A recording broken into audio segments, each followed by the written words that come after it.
I thought I was just being paranoid. That's what I told myself when I first noticed it. I was scrolling through my sister Lydia's new family album online, one of those perfectly curated feeds filled with smiling faces, coordinated outfits, and carefully filtered sunsets. It looked flawless, until it didn't. Somewhere between the photos of Christmas dinner and our parents' anniversary party, I felt a strange chill. My face wasn't there. Not once. At first I assumed it was coincidence. Maybe she just picked the best angles, or maybe I'd stepped out of the frame. But the longer I looked, the more impossible that seemed. Every group photo, every holiday memory, every moment that once included me, edited, cropped, vanished. It was as if I'd never existed. My stomach tightened. Lydia had always cared about appearances, but this was deliberate. I zoomed in on one photo, our mother's birthday, the cake glowing under soft kitchen light. I remembered standing right beside her, my arm around Mom's shoulder. But in the album, there was a blank space, just a slightly stretched curtain where my arm should have been.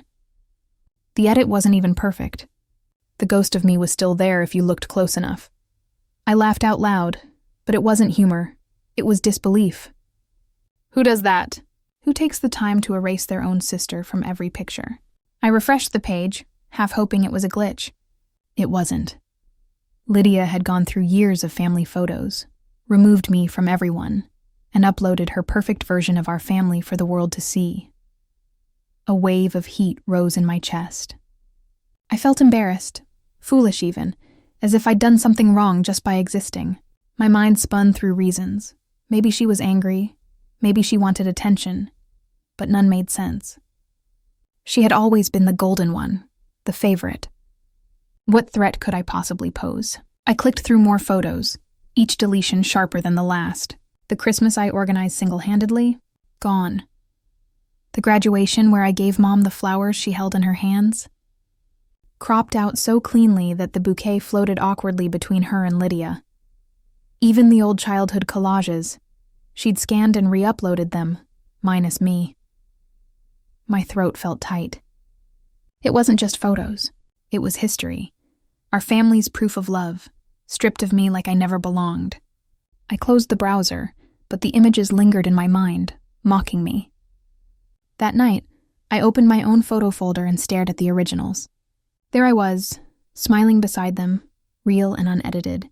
For a moment, I wondered if I should reach out, ask her why. But deep down, I already knew the answer. She wanted me invisible.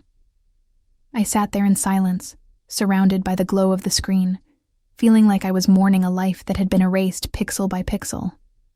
When I finally shut my laptop, I whispered to the empty room, "You can erase the pictures, Lydia, but you can't erase what happened." At least, that's what I believed, until I learned how easily people forget what they don't see. Lydia was always the star of the family.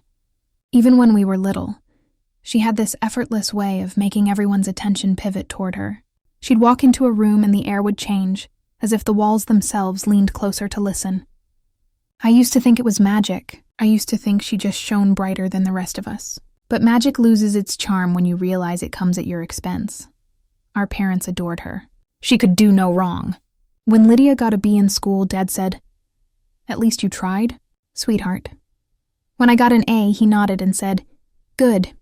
That's what we expect from you." It sounds small, but those small moments added up, like paper cuts that never quite healed. Birthdays were the worst. Lydia's parties were full productions, balloons, themes, a crowd of kids and neighbors. Mine were quieter, simpler, intimate, Mom would say. I pretended not to care. I told myself I liked small gatherings, but deep down I knew it wasn't choice. It was habit. I'd learned early that wanting more meant looking ungrateful. She was the performer. I was the audience. Lydia sang at every family gathering, posed perfectly in every photo, won Miss Friendly in high school. I was the one behind the camera holding her things, making sure she didn't trip in her heels. I remember one Christmas when Dad surprised her with a gold necklace, a delicate chain with her name on it. When I opened my gift, it was a planner. "You're the organized one," Mom said, smiling. I smiled back, pretending I didn't notice how much heavier Lydia's box had been. Still, I loved her. Or maybe I loved the version of her that existed before I learned the word comparison. We shared secrets, clothes, late-night talks about growing up and getting out. But as we got older, something shifted. Lydia discovered how much power came from being adored. She learned to weaponize charm. When she cried, people comforted her. When I cried, they asked what I'd done wrong. The first time I really felt the imbalance was at 17. Lydia crashed Dad's car while sneaking out to meet a boyfriend. I was the one who covered for her, said she'd borrowed it to get me medicine. Dad believed me, grounded me for my own good, and told Lydia to be more careful next time. She hugged me later, whispering, "You're a lifesaver." But I noticed she didn't say thank you. Even as adults, the pattern followed us like a family heirloom. Lydia became the center of every gathering, every group chat. When I got a promotion at work, Mom said, "That's great, honey," and then asked if I'd seen Lydia's new house. When Lydia adopted a puppy, Dad sent a picture to the family group with the caption, "Our new baby." Not hers, ours. Sometimes I'd catch myself envying her confidence. Other times I pitied her. She seemed trapped by her own image, constantly maintaining it, terrified of imperfection. Maybe that's why she photoshopped me out of those albums. I didn't fit the brand she'd built for herself. Her world had no room for reminders of ordinary things, like the sister who'd once carried her secrets. But I wasn't blameless either. I played my role too well. The quiet one, the stable one, the one who never demanded space. You can't be seen if you never step into the light. Maybe I'd made it easy for them to forget I was there. Thinking back, the favoritism wasn't cruel in a loud way. It was gentle, polite, like being overlooked at dinner while everyone passes you the dishes but no one asks if you've eaten. You smile, you pretend it's fine, because saying otherwise would ruin the mood. When I found those edited photos, all of it came rushing back. The birthdays, the gifts, the silent comparisons. Lydia hadn't just erased me from pictures. She'd erased me the way they always had. Subtly, beautifully, like it was a kindness. And for the first time I realized, maybe I'd let them. I told myself I'd ask calmly. No accusations, no tears, just a question. Why am I missing from the photos? I even practiced it in the mirror before heading to Lydia's house. It sounded reasonable, almost casual. But the moment she opened the door, radiant and effortless as ever, my rehearsed composure began to fray. Her home smelled like lavender and money, subtle, curated, perfect. She led me into the living room, all white furniture and golden light. The digital frame on the wall cycled through pictures from her Family Moments album. Every smile, every pose, every memory, without me. When I finally asked, Lydia laughed. Actually laughed. "Oh my God, you noticed that?" she said, shaking her head. "It's nothing. Just for the feed. It looks cleaner, you know? Symmetry, aesthetics." She said it like I was being ridiculous for caring. Like my absence was a design choice. I waited for her to realize how cruel that sounded. She didn't. She sipped her coffee, smiling at me with that effortless confidence that used to make me proud and now just made me tired. "Don't take it personally," she added. "You're not that into social media anyway." The words hit harder than I expected. I wanted to tell her that wasn't the point. That this wasn't about filters or feeds. It was about being erased. But the more I tried to explain, the smaller I felt. Lydia's smile stayed fixed, like she was humoring a child. "You always overthink things," she said lightly. "It's not that deep." Later that evening, I brought it up to our parents. I thought they'd at least try to mediate, or tell her it wasn't fair. But Mom just sighed. "Honey, you know how Lydia is. She loves her little projects." Dad didn't even look up from his phone. "It's no big deal. Don't start family drama over pictures." No big deal. 3 words that felt like a verdict. I stared at them, realizing how little it took for them to dismiss me. My sister had digitally wiped me from existence, and my parents treated it like a scheduling conflict. Mom offered a half smile and said, "You know Lydia means well." I almost laughed. Lydia always meant well. That was the problem. Her cruelty came dressed in charm. That night I scrolled through her album again. My absence was glaring now, almost loud. In one photo, there was an empty space between Mom and Dad where I should have been. In another, a family picnic, the grass looked oddly stretched, Bad Photoshop if you looked close enough. But no one else seemed to. Friends commented things like beautiful family and perfect memories, and I wondered what it said about me that I still checked every few minutes to see if she'd fixed it. I thought about calling her again, demanding she restore the originals, but I knew how that would go. Her exasperation, my defensiveness, the inevitable label, dramatic, oversensitive, jealous. The roles we'd been assigned since childhood. Instead, I sat in the dark and let the humiliation settle. It wasn't fiery or explosive. It was quiet and suffocating, like standing outside a window and watching your life go on without you. For the first time, I saw the truth clearly. My family didn't care if I was there, as long as the picture looked good. They'd mistaken appearance for love, and I'd mistaken proximity for belonging. Maybe Lydia hadn't deleted me out of hatred. Maybe she'd done it because it never occurred to her that I mattered enough to keep. The family reunion was supposed to be warm, a chance to reconnect and laugh over shared memories. Instead, it became the most humiliating afternoon of my life. As soon as I stepped into the grand hall, my eyes were drawn to the walls lined with framed prints. Holiday gatherings, birthdays, graduations. Every smile, every festive pose, every moment meant to capture our family joy. But one face was conspicuously absent. Mine. Guests mingled, sipping drinks, exchanging pleasantries, commenting on how perfect everything looked. A few of them paused, glanced at the prints, and then quickly looked away. Not a word, not a single acknowledgement. My absence had become so normalized that no one dared mention it. The silence wrapped around me like a cold cloak, and I felt each second tick by as if it were a tiny hammer striking my confidence. I moved closer to examine the photos, half expecting to convince myself I was imagining it. But every frame told the same story. My childhood Christmas photos, once treasured memories, now featured only Lydia, Mom, Dad, and whoever else had been present. Even the ones where I had been front and center were doctored, my features smoothed away, leaving awkward gaps that no one else noticed. Or if they did, they chose to ignore.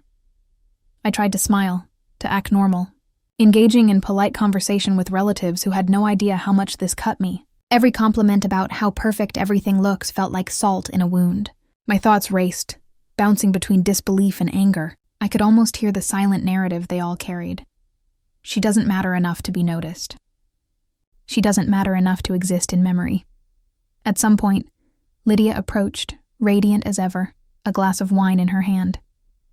She gave me that practiced smile, the one she wore to charm everyone around her, and lightly joked about how much effort went into the decorations. I forced a nod, my stomach twisting.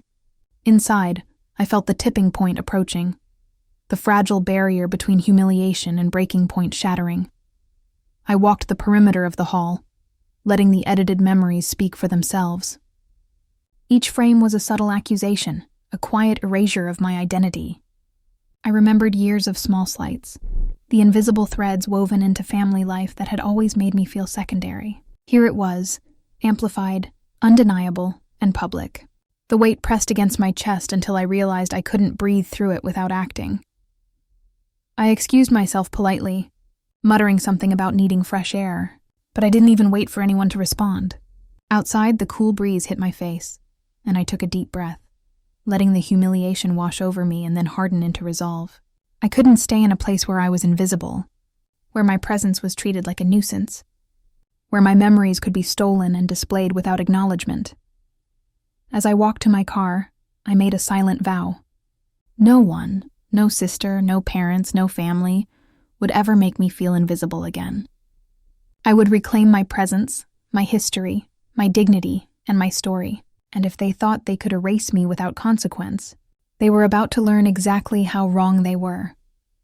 That night, I sat in my apartment surrounded by the dim glow of streetlights filtering through the blinds. Silence filled every corner, thick and suffocating. My phone buzzed with new photos from the reunion. Lydia's latest post already racking up likes. I opened it, and there they were again. Smiling faces, laughter frozen in time, and that same absence staring back at me. It was like watching my life get rewritten in real time, except I was no longer part of the story. My mind spiraled back through the years, connecting threads I had ignored for too long. Every birthday when my gifts were forgotten or hastily wrapped afterthoughts. Every Christmas when Lydia opened something extravagant, while mine came from the bargain bin. Every photograph where she stood front and center, her perfect smile shining under the lights while I lingered at the edge of the frame, half visible, half forgotten. Even back then, I'd told myself it didn't matter, that love wasn't measured in attention or camera angles. But now, staring at those empty spaces, I realized how wrong I'd been. The more I thought, the deeper it cut. Memories that used to bring warmth now burned like open wounds. The family dinners where my voice was talked over, the holidays where my efforts went unnoticed, the times Lydia's mistakes were excused while mine became moral lessons. It wasn't just about photos. It was about a lifetime of being background noise in my own family's story. I pulled out an old photo album from my closet, the one Mom had given me years ago. Inside were prints from birthdays, graduations, and family trips. My hands trembled as I flipped through the pages, each picture a fragile piece of proof that I had once belonged. The faces smiled back, unaware of the future, unaware that one day I'd be edited out entirely. I closed the album and felt a sharp, heavy ache in my chest, an ache that demanded release. In a quiet burst of defiance, I took the framed copy of Lydia's album, the one she'd sent last Christmas as a gift, and carried it to my kitchen sink. My hands shook as I tore the pages out one by one. The smell of ink and paper filled the air. Then, with a flick of the lighter, I watched the first page curl and blacken. Flames consumed every photo that had dared to exclude me. It wasn't just destruction, it was reclamation. If they can erase me, I whispered to the smoke, I'll rewrite my own story.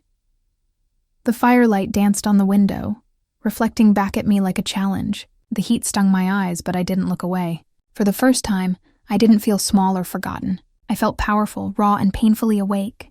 The ashes settled into the sink, a quiet declaration of the end of something, and the beginning of something else entirely. The next morning, my phone buzzed with a message from Mara, my cousin. I hadn't spoken to her much since high school, but her name alone sparked a glimmer of hope. "I think you need to see this," the text read, accompanied by a series of scanned photos and handwritten notes. My fingers trembled as I opened the attachments. For the first time in months, I saw evidence of something undeniable. Proof that I hadn't imagined Lydia's manipulation, that I hadn't been overreacting to years of subtle erasure. Mara explained everything in her message. Years ago, Lydia had spun a story to the family about Mara spreading rumors about her at school. Everyone believed Lydia without question. Mara's social standing suffered, her reputation tarnished, and Lydia had stepped forward as the innocent victim, charming everyone into sympathy. The more I read, the more I saw the pattern repeating itself, from Mara to me. Lydia's charm had always been a weapon, her image carefully constructed to control perception and manipulate outcomes. Then came the photos. They were candid, raw, unedited glimpses of family gatherings from years past. Mara had preserved them in a shoebox, untouched and forgotten, except for now. I saw myself at birthdays, smiling beside Mom and Dad, holding gifts that had since been cropped from Lydia's digital albums. I saw the family trip where we built sandcastles together, my face lit by the sun, unretouched, unignored. These images were proof of my existence, of my rightful place, of the reality that Lydia had tried to erase. I sat back in my chair, heart pounding. For the first time, the anger that had been simmering inside me began to sharpen into resolve. This wasn't just about photographs anymore. It was about reclaiming my life and my history. If Mara had endured her own betrayal, and if she could confront the truth, then so could I. My sorrow didn't vanish, but it became manageable, a tool rather than a cage. I felt the first spark of empowerment flicker to life. Mara didn't stop at photos. She shared stories, anecdotes, evidence of Lydia's subtle manipulations over the years, how she would embellish misfortunes, position herself as the martyr, and turn every minor incident into a demonstration of her virtue. Reading through it all, I realized how skillful Lydia was at controlling narratives, but I also realized how much ammunition I now had to confront her. carefully and strategically. We spoke on the phone for hours. Mara encouraged me to document everything, to collect my own proofs and memories before Lydia had a chance to alter or destroy them further. "You've been erased before," she said softly. "But this time, you get to choose who remembers you and how. Don't let her shape your story anymore." Her words resonated deeply, echoing in a way that made the anger inside me feel purposeful, focused. By the time we hung up, my mindset had shifted. The sorrow that had weighed on me for weeks transformed into a quiet determination. I would no longer allow Lydia's edits, lies, and manipulations to define me. I would gather every piece of truth I could find, and I would restore the narrative that belonged to me. The fear of invisibility that had haunted me since discovering the photos now felt like fuel, propelling me toward the inevitable confrontation, and toward a version of justice that was both clever and undeniable. For the first time in a long while, I smiled.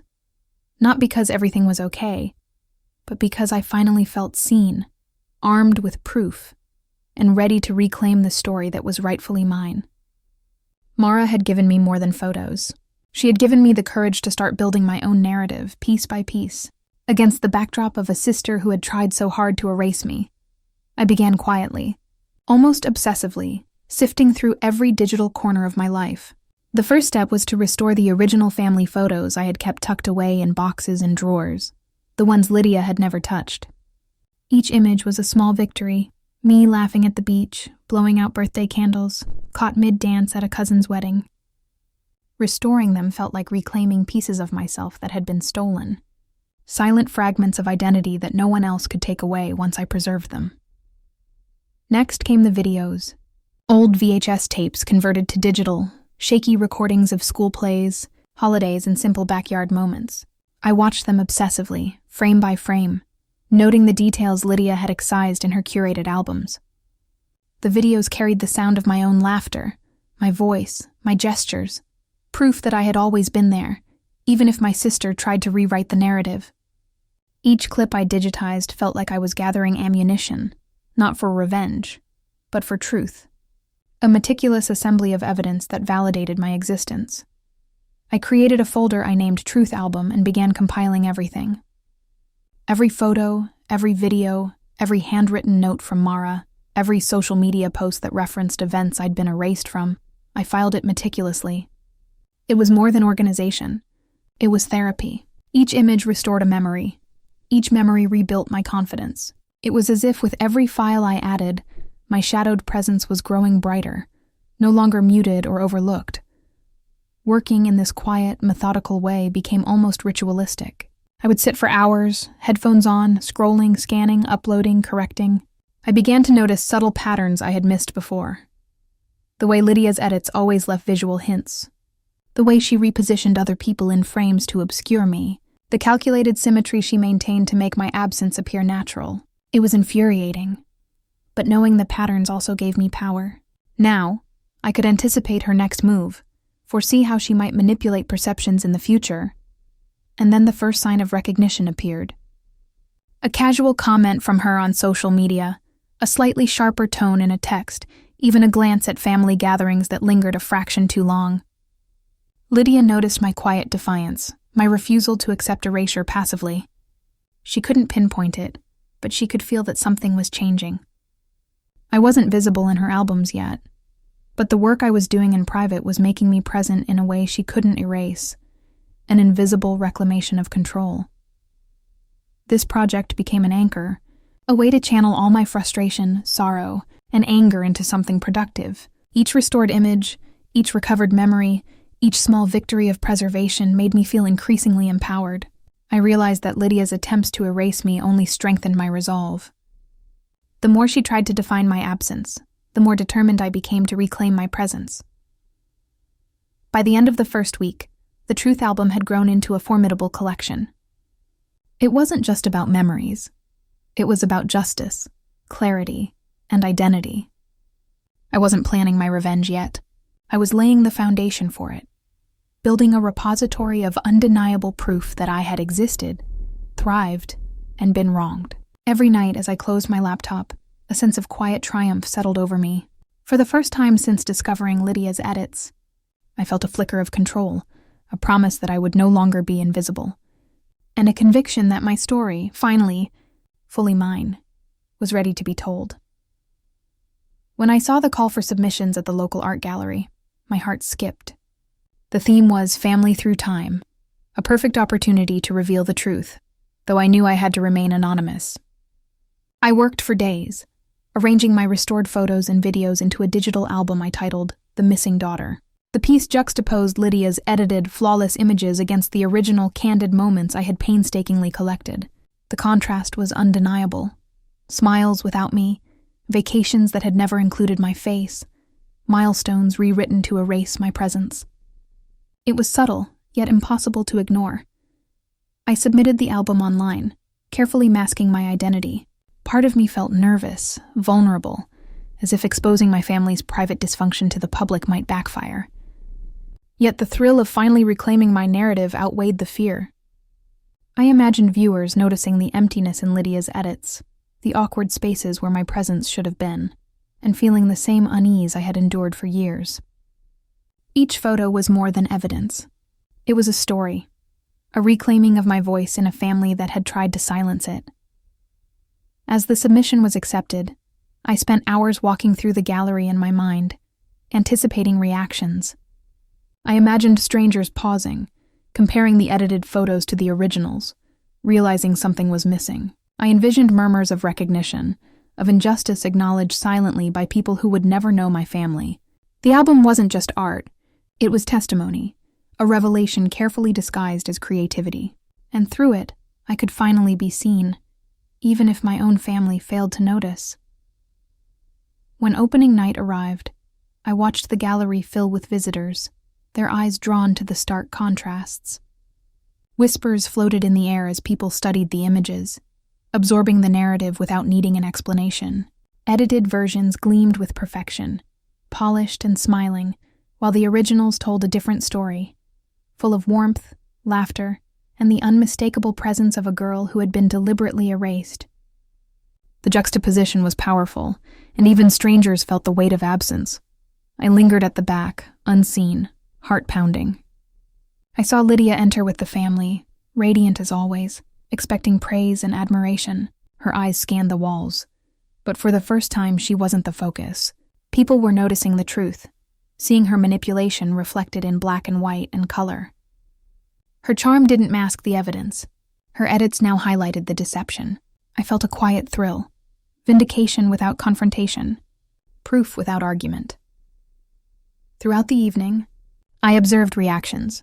People pointing to photos, murmuring, comparing details, nodding knowingly. It was exactly as I had hoped. The story I had collected in secret was speaking for me. The long years of being erased, overlooked, and dismissed had culminated in this moment. A subtle, public acknowledgement that the narrative Lydia had carefully controlled was false, and I was real, present, and undeniable. By the end of the night, I felt a profound shift within me. The project had started as a quiet act of preservation, a methodical collection of memories and proof. Now it had transformed into something larger, a declaration of existence, a reclamation of identity, and a quiet but unassailable triumph over the sister who had tried to write me out of the story. In that gallery, surrounded by strangers absorbing the truth, I finally felt seen, and it was intoxicating. The gallery was buzzing, a mix of curiosity and quiet appreciation filling the air. I remained tucked in the shadows, heart hammering as I watched Lydia and our family step inside. They were unaware of my presence, unaware of the story that was about to unfold, and blissfully confident that this evening would reinforce their curated perfection. Lydia floated through the room, her smile bright, her posture impeccable, completely unaware that the walls were about to challenge the narrative she had so carefully constructed. As guests moved through the exhibit, their attention was drawn to the missing daughter. The first side-by-side display caught even me off guard. Lydia's flawless, edited images perfectly aligned with the original photographs beneath. The contrast was jarring. Empty spaces where I should have been, smiles stretched to accommodate absence, subtle distortions hiding a truth that now screamed for recognition. Gasps began to ripple through the crowd. Whispers spread like wildfire. People pointed, murmuring, comparing, realizing the extent of the erasure. I watched Lydia freeze, her hand gripping her purse a little tighter. Her eyes widened as she followed the gaze of the visitors, scanning the frames, slowly comprehending that this wasn't a matter of taste or aesthetic. It was exposure. The evidence of her manipulations, once private, was now public, undeniable. Each photo displayed years of favoritism, omission, and selective perfection, turning what had been subtle cruelty into a visible, collective judgment. The murmurs grew louder, weaving a tapestry of understanding across the room. "She's missing," someone whispered. "All these years," another added. "Look at how much she edited. She erased her completely." The words sliced through the air, carrying with them the weight of truth. Lydia's flawless image could no longer shield her. The narrative she had carefully curated was crumbling, and the public was witnessing it unfold. I saw our parents' faces shift, the usual defensiveness replaced by stunned realization. Their silent approval of Lydia's subtle favoritism, the years of overlooking me, were now laid bare in front of strangers. They exchanged quick, uneasy glances, unsure how to respond. Each whisper, each pointed finger, each gasp was a mirror reflecting what they had enabled, and the guilt began to register too late. Then Lydia broke. Her voice, usually confident and controlled, trembled as she muttered, I just wanted perfection. I didn't mean to hurt anyone." It was the first crack in her armor, the first hint that the facade she had maintained for decades could no longer contain her. But the room had already seen the story her edits tried to hide. The favoritism, the erasure, the deliberate manipulation of memory. Perfection had been a mask for cruelty, and now it was stripped away. I stayed in the shadows, feeling a rush of vindication, tempered by relief. The truth, finally visible to all, carried its own justice. Lydia's carefully curated image could no longer dominate perception. My existence, my presence, my story, once edited out, stood unchallenged. Each photograph I had restored, each memory I had preserved, now resonated publicly. People saw me, acknowledged me, and bore witness to what had been denied for so long. As the evening drew on, Lydia slumped slightly, trying to regain composure but failing. Guests continued to circulate, engaged by the narrative, the contrast, and the raw honesty of the work.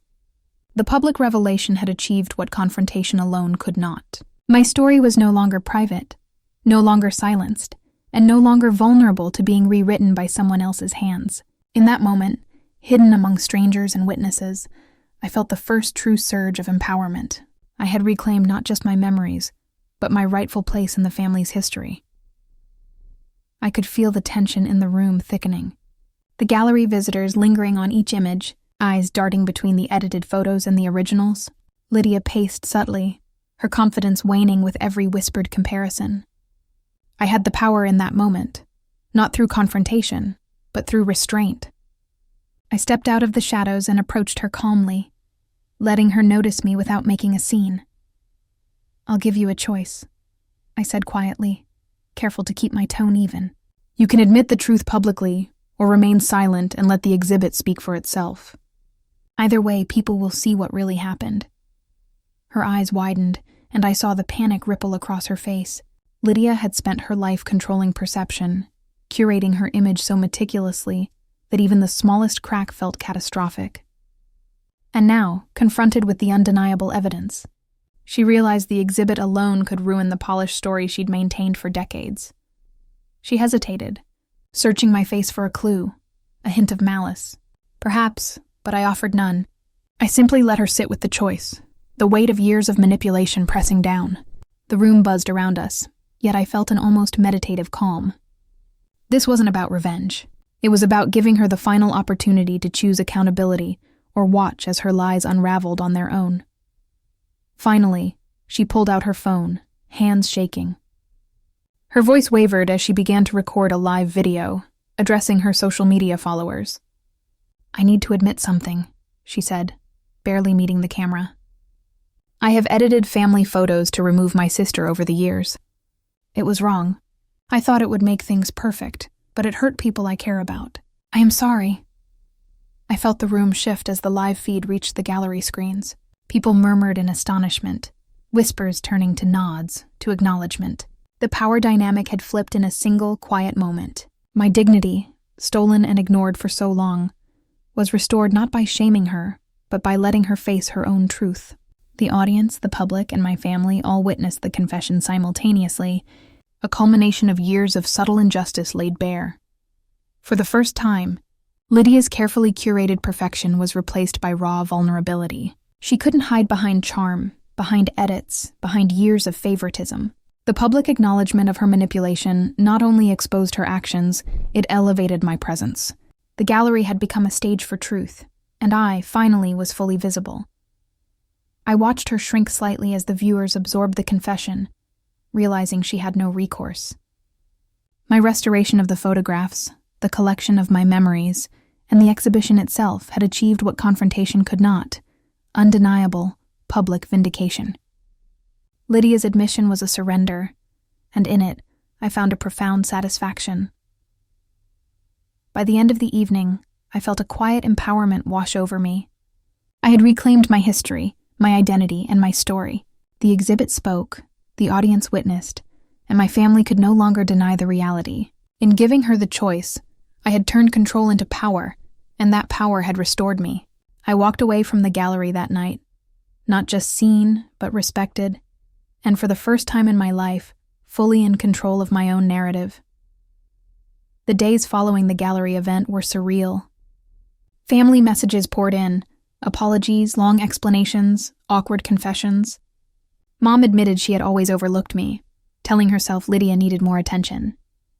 Dad's voice trembled as he recounted times he had praised Lydia for things I had done better. Their guilt was palpable, but it wasn't a balm.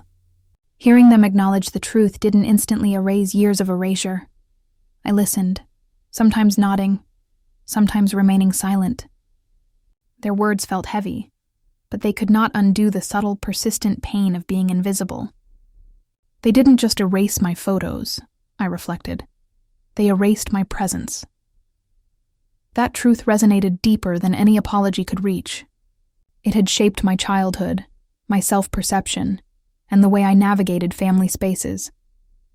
I allowed myself to feel everything: the sadness, the anger, the relief that finally, the truth was visible. Mara visited, offering quiet support, reminding me that validation had finally arrived. The gallery, the restored images, the confession. It had all built a bridge between my past invisibility and a future where I could reclaim space on my own terms. Our conversations turned introspective. Lydia, broken but sincere, asked how she could repair the harm. I realized that forgiveness was not a requirement. I didn't need to absolve them to reclaim my life. Instead, I could reflect, understand the patterns, and set boundaries to protect my identity. This was my reckoning, not theirs. Sitting in my apartment that evening, I revisited the Truth album. Each photo reminded me that my existence could not be erased, no matter how clever the edits or how deep the favoritism ran. I felt a quiet pride in what I had achieved.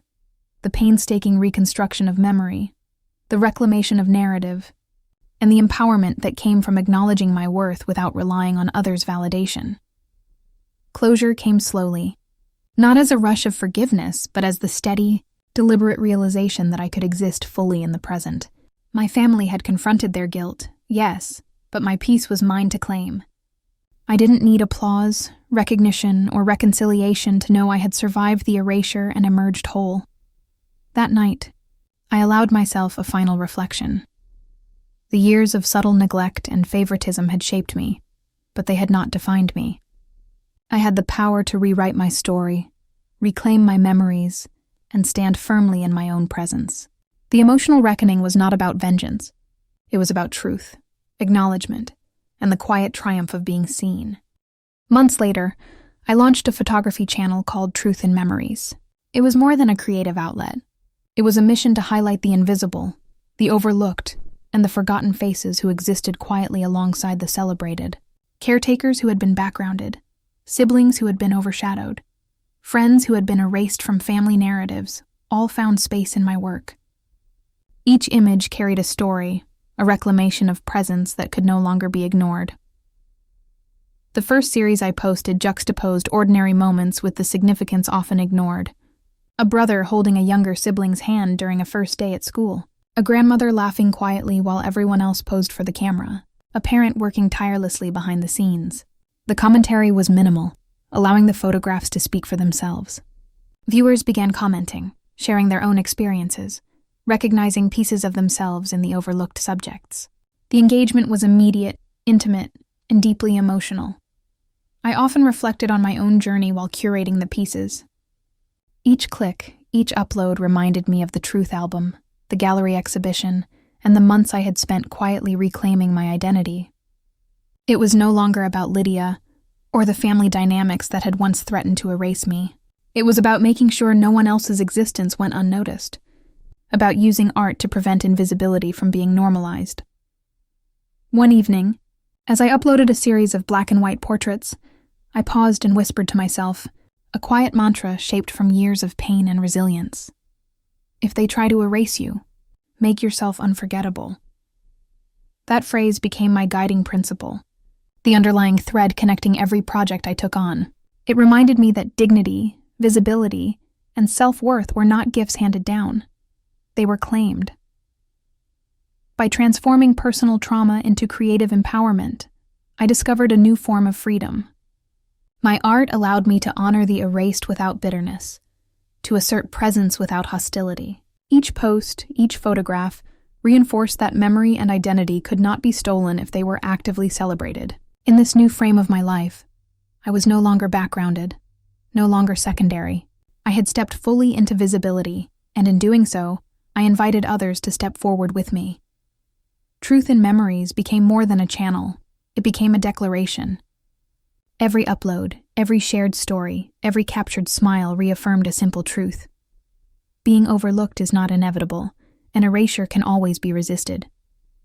And as I signed off for the night, I felt a quiet, enduring pride, knowing that the unseen would now have a spotlight, and I had finally secured my own. I sit alone now, reflecting on the journey that brought me here. For years, I equated revenge with retaliation, imagining it as a way to tear someone else down, to humiliate them, to make them feel the same pain I endured. But as the dust settled and the gallery lights dimmed, I realized that true revenge never came from destroying someone else's image. It came from restoring your own. Every photo I had recovered, every memory I had preserved, every subtle act of defiance had not just proven my existence, it had reclaimed my dignity. I watched Lydia confront her own truth, and in that moment, I understood that empowerment doesn't require someone else's suffering to feel complete. The satisfaction wasn't in shaming her. It was in asserting that my life, my memories, my presence, could no longer be denied. I think of all the times I had stood in the shadows, overlooked, erased, ignored. I remember the hollow ache of birthdays without acknowledgement, the sting of photos that had been manipulated to remove me, the quiet despair of being present but unseen. And I remember the turning point, the decision to take control, to gather evidence, to restore what was mine. That choice was my real triumph. The act of reclaiming, of making my story undeniable, became the sweetest form of justice. There's a poetic balance in this resolution. Lydia learned accountability. The family glimpsed the consequences of erasure, and I emerged intact, visible, and strong. The gallery, the exhibit, the photographs, they weren't just tools of confrontation. They were instruments of clarity. They allowed the world to see what had been hidden, while I stood at the center of my own narrative, finally fully present. Empowerment, I realized, is not measured in retaliation. It is measured in the reclamation of space, in the restoration of memory, in the acknowledgement of your own worth. It is the confidence that comes from knowing you cannot be erased, that no matter how carefully someone tries to rewrite history, your story remains alive and undeniable. That realization carries a quiet, enduring strength that no public display of perfection can override. As I close the album one final time, I feel a deep sense of moral balance. The wrongs of the past have been acknowledged, the truth has been made visible, and the power has shifted, not through destruction, but through restoration. I understand now that revenge is not about making someone else smaller. It is about making yourself whole. And in that wholeness, I have finally found peace, presence, and the enduring knowledge that I will never be invisible again.